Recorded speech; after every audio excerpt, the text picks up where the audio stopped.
Hola, hoy vengo a traeros mis impresiones de 2 libros sobre Chernobyl, así que bienvenidos a Acabo de leer.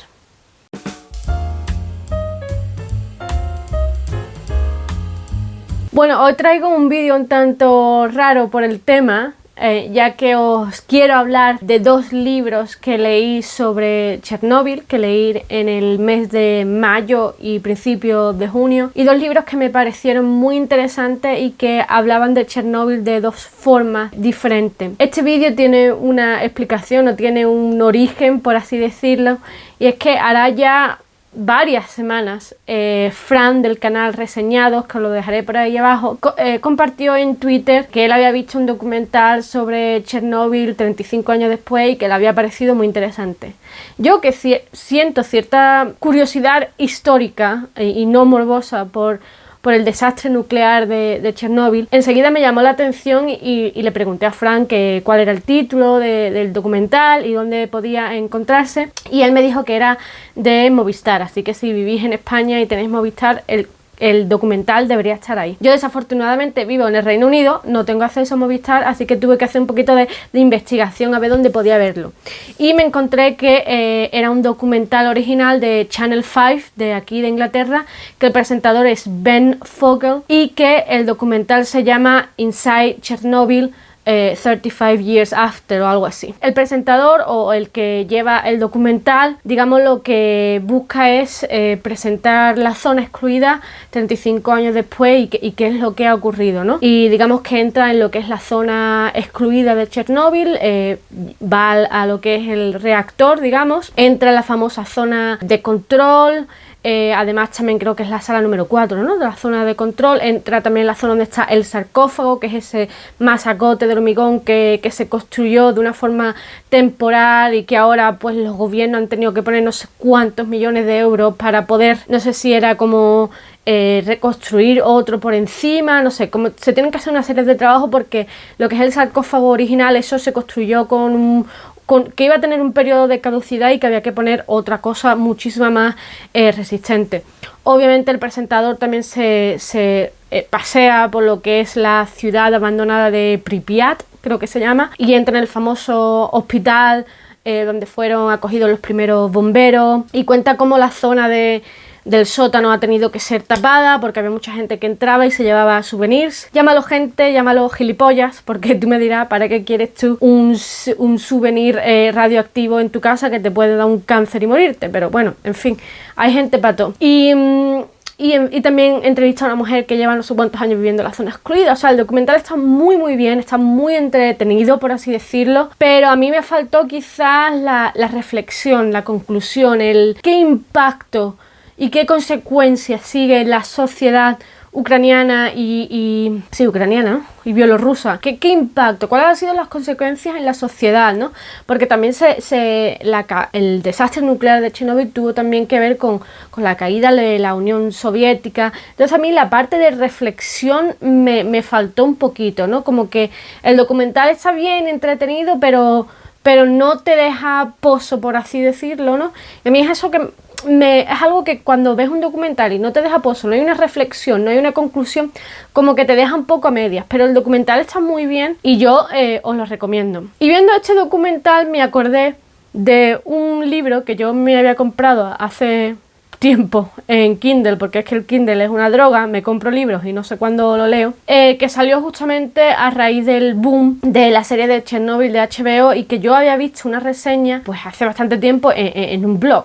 Fíjate tú, sí, que yo creo que vi la reseña antes de que empezara en todo este mundo de BookTube, así que ya tiene un tiempo, creo. Y es el libro de Chernobyl 1-2340 de Andrew Lederbarrow, que ya lo mencioné en el resumen de lecturas que hice en el mes pasado, ¿no? El resumen de lecturas de mayo, hace 2 vídeos creo. Este libro que yo vi reseñado me llamó muchísimo la atención porque creo que lo que más me gustó o lo que yo pensaba que me iba a gustar es que iba a explicar qué es lo que ocurrió en Chernobyl de un modo para todos los públicos. Este Andrew es fotógrafo y autor británico y él cuenta en la introducción de su libro que desde pequeño se sintió muy fascinado por todo lo que fue Chernobyl. Que, tú sabes, cosas que se van escuchando y demás, porque de alguna manera los que nacimos en la década de los 80, no sé por qué, de alguna manera hemos estado escuchando cosas sobre Chernóbil, aunque no hubiéramos tenido nunca claro qué era, ¿no? Y qué fue, ¿no? Incluso bromas y demás, ¿no? Y Andrew, pues este autor se sintió una gran curiosidad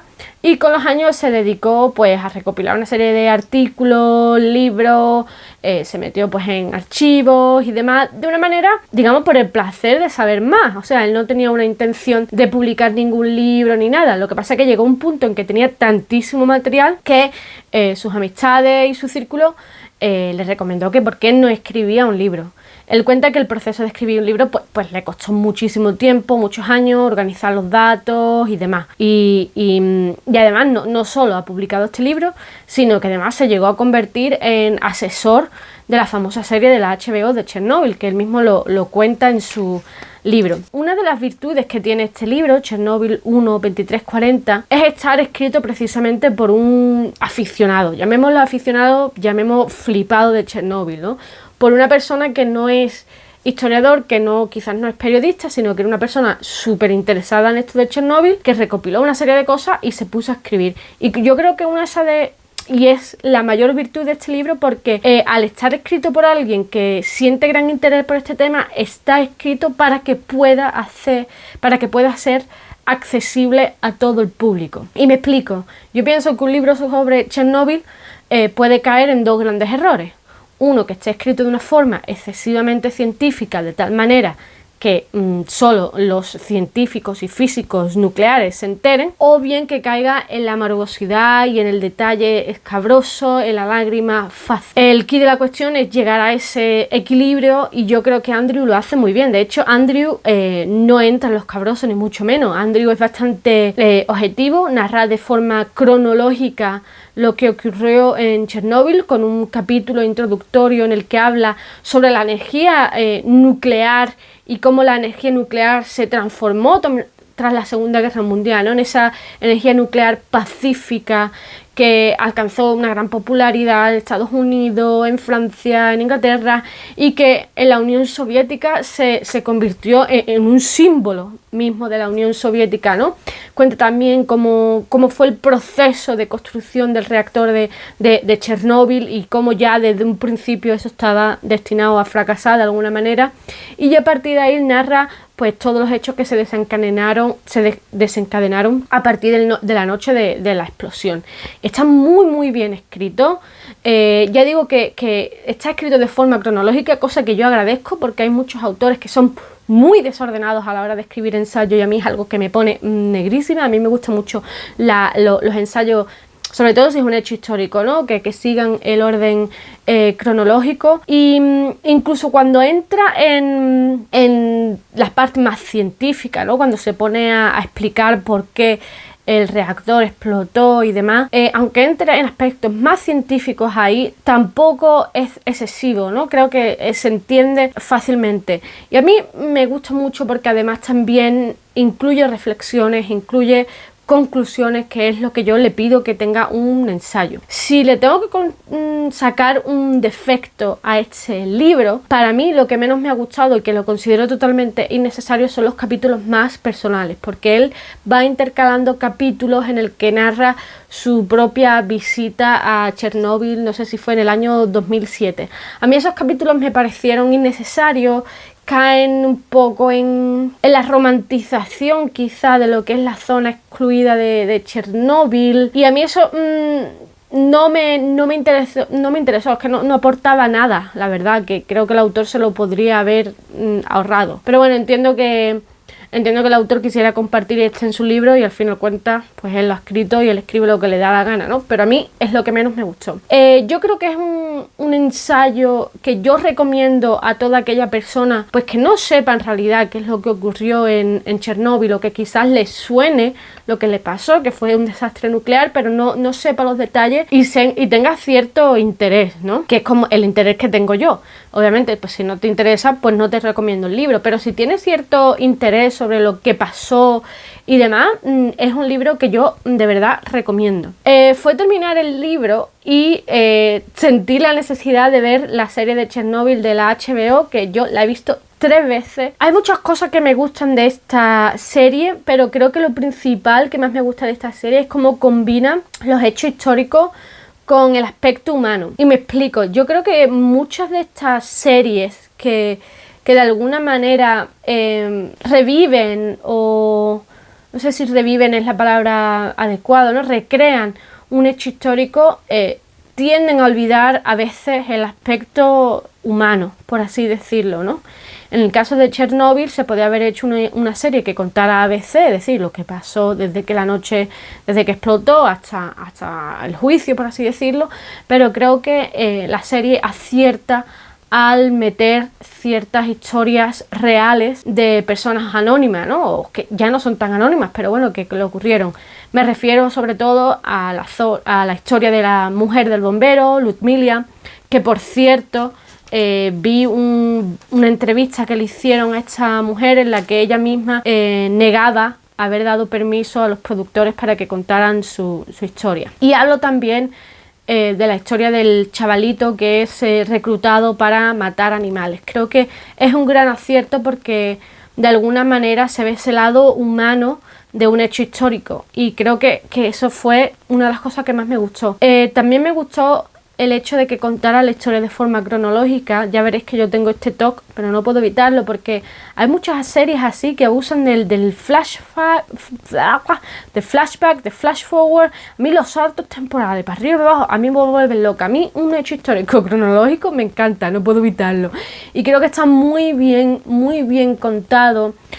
Sí que es verdad que muchas veces creo que reduce los tiempos. Creo que también está muy bien el hecho de que se quisiera mostrar todos los aspectos posibles, no solo por ejemplo el de los científicos, sino que aparecen también los mineros, los liquidadores, los bomberos. O sea, se quiso la parte también política con Gorbachev. A mí eso me parece un acierto brutal, porque ya digo que se podía haber centrado quizás por la parte científica, y para qué van a enseñar los mineros, o los mineros los tocamos 2 minutos y listo, ¿no? Creo que era una serie que intenta pues mostrar el máximo posible de lo que fue el desastre nuclear. Me encanta la estética ochentera, me encanta la fotografía donde predomina el gris, ¿no? Que el gris inmediatamente te lleva a esa idea de radiación, ¿no? El gris, el marrón, la gran sobriedad, el hecho de que la serie o el peso de la serie recaiga en el guión y en el trabajo de los actores. Creo que hoy día vemos muchas series en el que nos dejamos maravillar por los efectos, llamémosle efectos en general, mientras que lo importante es la historia y el valor de los actores, y aquí se ve. Yo creo que por eso será una serie que será un clásico, ¿no? Porque el valor recae en lo que cuenta, en cómo lo cuenta, y el valor de los actores, que son estupendos. Los 3 protagonistas, que no me acuerdo del nombre, pero están geniales, ¿no? Y por último, creo que otra cosa que me gusta de la serie es el efecto sonoro, porque yo no lo llamaría banda sonora porque no recuerdo música, recuerdo el efecto sonoro. En particular, no sé cómo se llama el aparatito este para contar la radiación, ¿no? Los rodeons o como se llame.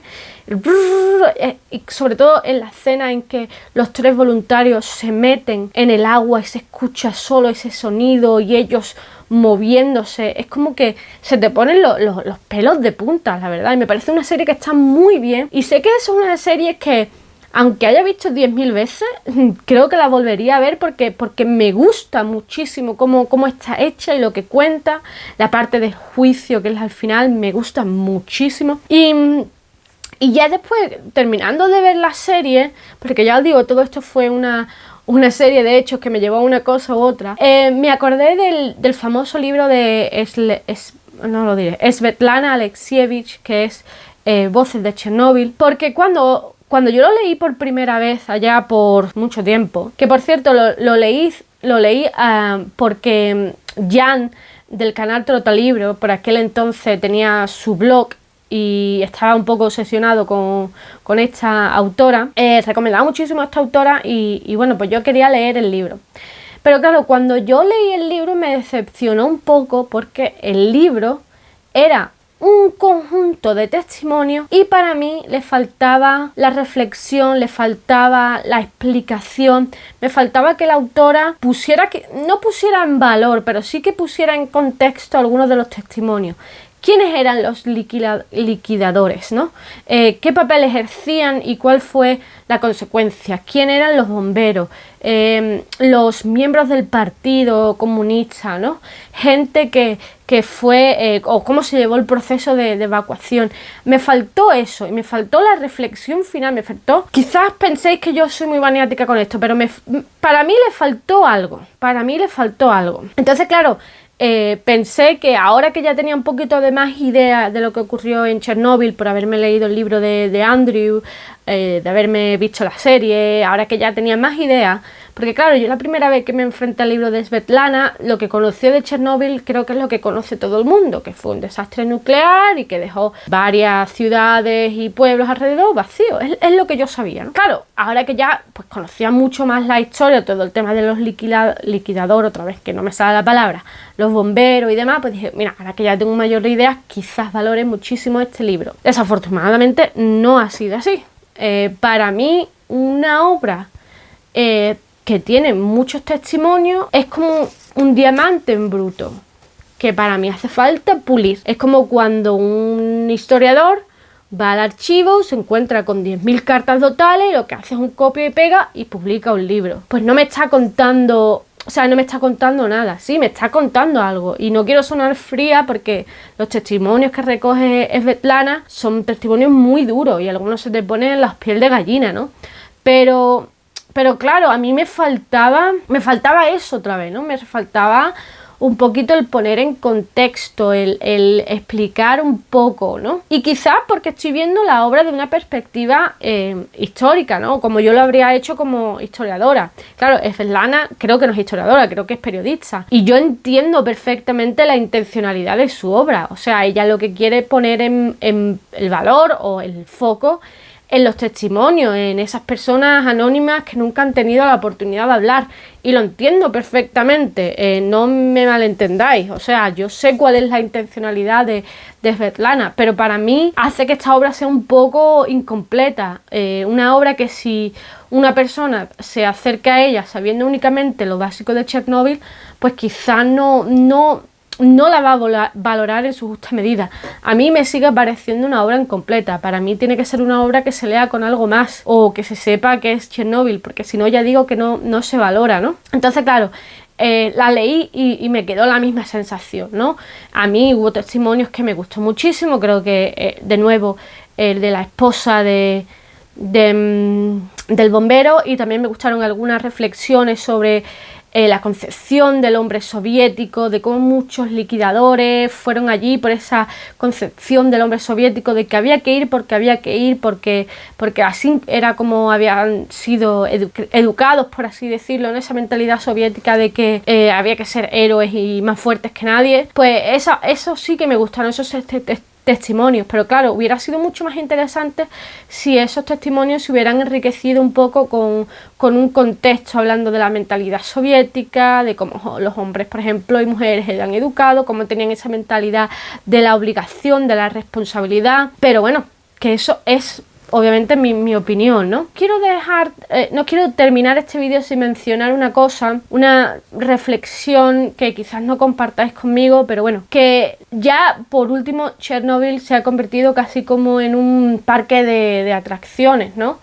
Antes comentaba cómo en el documental pues se veía gente que entraba en Chernóbil y se llevaban souvenir, incluso gente que entra, pasa la noche allí, se hacen fotos. Chernóbil, Pripyat y pues varias ciudades que fueron evacuadas se ha convertido en eso, en un parque de atracciones. Incluso hay en Netflix, por lo menos aquí en Netflix Reino Unido, un documental sobre dark tourism, que es de gente que va a visitar zonas así un poco grotescas, y una de ellas pues zonas radiactivas como puede ser la zona excluida de Chernóbil. Y es que yo creo que la gente con el paso del tiempo se olvida de las tragedias humanas que hay que ocurrió tras estos lugares, ¿no? O sea, el ir a Chernóbil para hacerte la foto me parece cuanto menos insensible, ¿no? O sea, no hay que olvidar que detrás de todos estos lugares lo que hubo fue una verdadera tragedia humana, ¿no? A la gente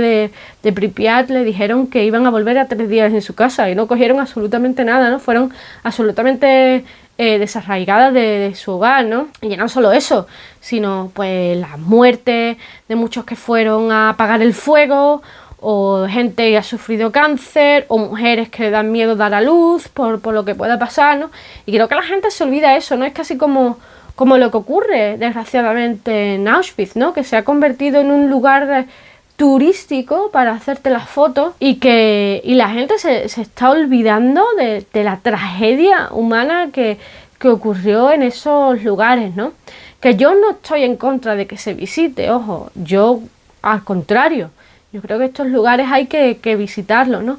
Pero creo que la gente se está olvidando de lo humano de estos lugares, ¿no?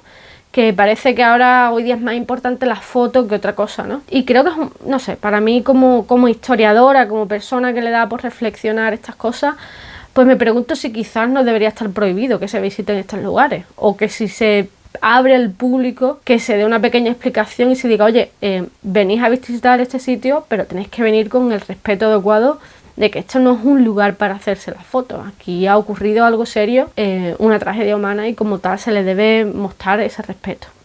Pero en fin, que de nuevo digo que esta es mi opinión y mi reflexión como historiadora, ¿no? Y como ser humano, quizás. Y en fin, este es el vídeo que traigo hoy, no es un tema muy agradable. Si os ha gustado, si os interesa este tema, si habéis leído otros libros sobre Chernobyl que creáis que me pueda gustar, dejádmelo en la cajita de comentarios. Si os ha gustado este vídeo, dadle a like. Si os ha gustado este vídeo y creéis que os puede gustar mi canal, os invito a que veáis otro vídeo y que después os suscribáis, que sois todos bienvenidos y me encanta teneros aquí en mi canal. Nosotros nos vemos en el próximo vídeo. Adiós.